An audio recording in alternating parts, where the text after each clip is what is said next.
Hello to all the CLAT and ANET aspirants. My name is Mudit Chaudhary and welcome back to Study Anchors Law YouTube channel. Guys, मुझे सबसे बड़ा शौक तब मिलता है जब मैं किसी स्टूडेंट से सुनता हूँ कि वो एलेट के लिए प्रिपेयर नहीं कर रहे या फिर वो एलेट को देना नहीं चाहते एंड मुझे समझ नहीं आता ऐसा क्यों कर रहे हैं लोग अपने साथ और उन्होंने ऐसा क्या सोच के किया है. वाई?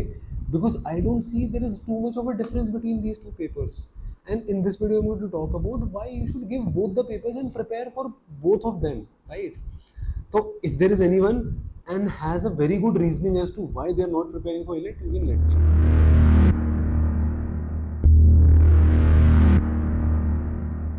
अब सबसे पहली बात, जब हम इन दोनों पेपर्स को कंपेयर करते हैं, सबसे पहले let us study कि why people tend to do that.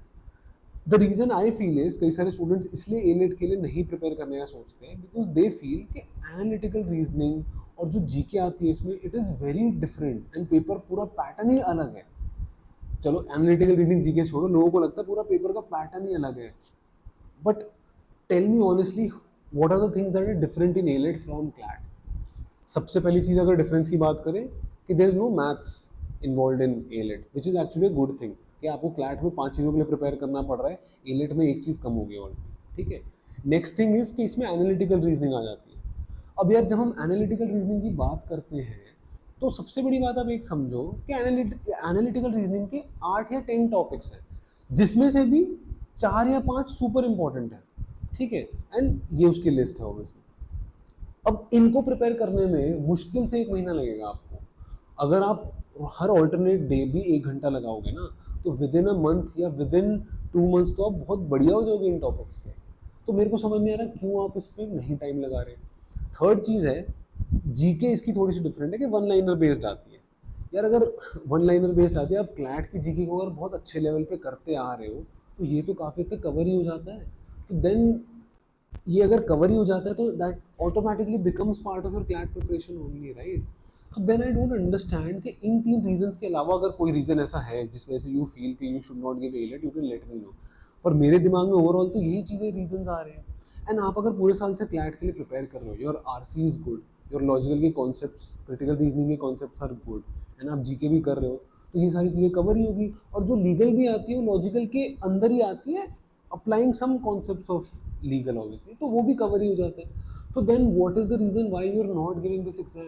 And एक बहुत मेजर थिंग, एक बहुत मेजर चीज़ जो लोग भूल जाते हैं अबाउट एलेट इज कि आप अगर एक डिफरेंट एग्जाम के लिए प्रिपेयर करते हो ना, you are basically introducing your brain to certain different type of skills जो कि एनालिटिकल रीजनिंग में अप्लाई होती है. वो आपको और ज़्यादा शार्प बना रहा है for your other exams like CLAT and slate problem.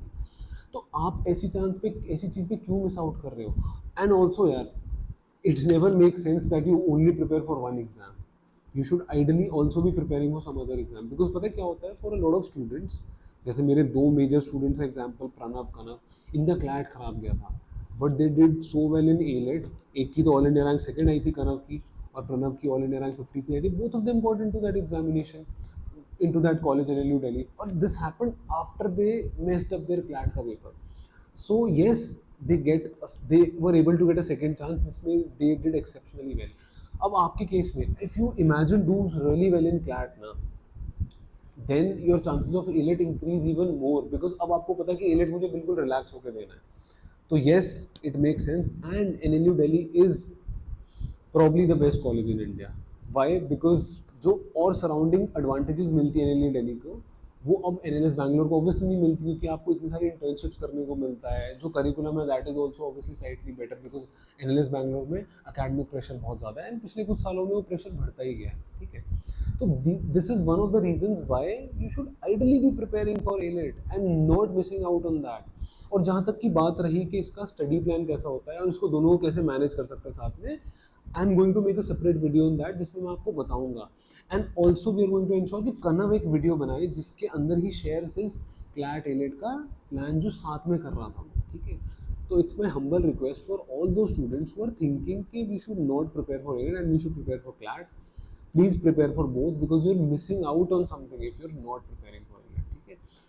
सो अगर कोई और डाउट है let me know in the comment section. Thank you very much.